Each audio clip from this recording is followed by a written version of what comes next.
Now let us try to determine what's the performance, okay, of our refrigeration cycle.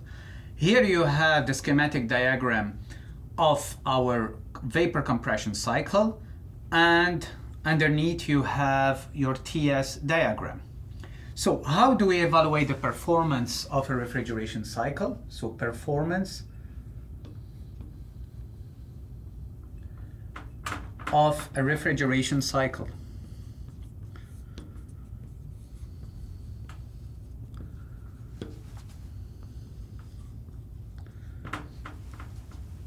So the first thing is that what we have to acknowledge is that the objective of a refrigeration cycle is not to generate power, okay? So meaning that we cannot define the efficiency the same way, okay? So typically we define the efficiency as the power out over Q in, but here the objective is not to generate power.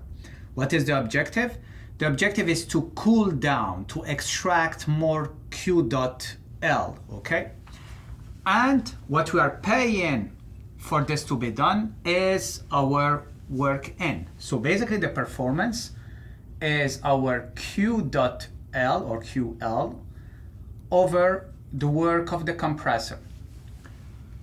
And we will be calling this, it's not an efficiency, we'll be calling this COP, coefficient of performance, okay?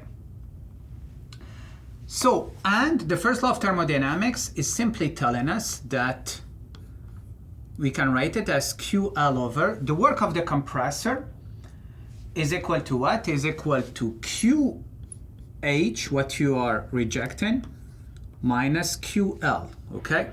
So here you can see it.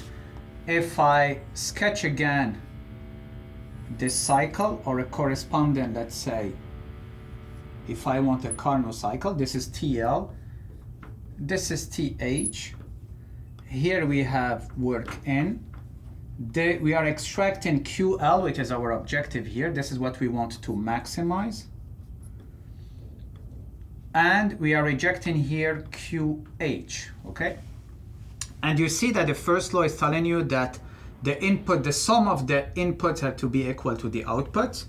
So we have the output is QH is equal to work in plus our QL, and therefore work in is equal to QH minus QL. Okay, so this is what I'm writing here.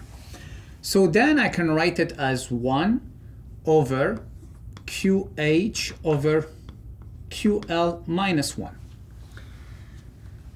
It's only interesting to write it this way if your refrigeration cycle is reversible. Okay, why? Because if it's reversible, you can then replace this by your TH over TL, okay? And now it becomes interesting because now we can write our COP for a reversible refrigerator, or let's say for a Carnot refrigerator.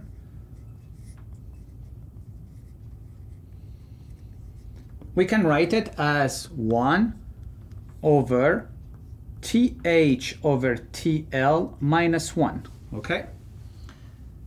And interestingly enough, this is not defined actually mathematically if TH is equal to TL, but in this case you don't need to have a fridge because you are not extracting any heat, or if TL is equal to 0. So basically meaning TL cannot be equal to 0.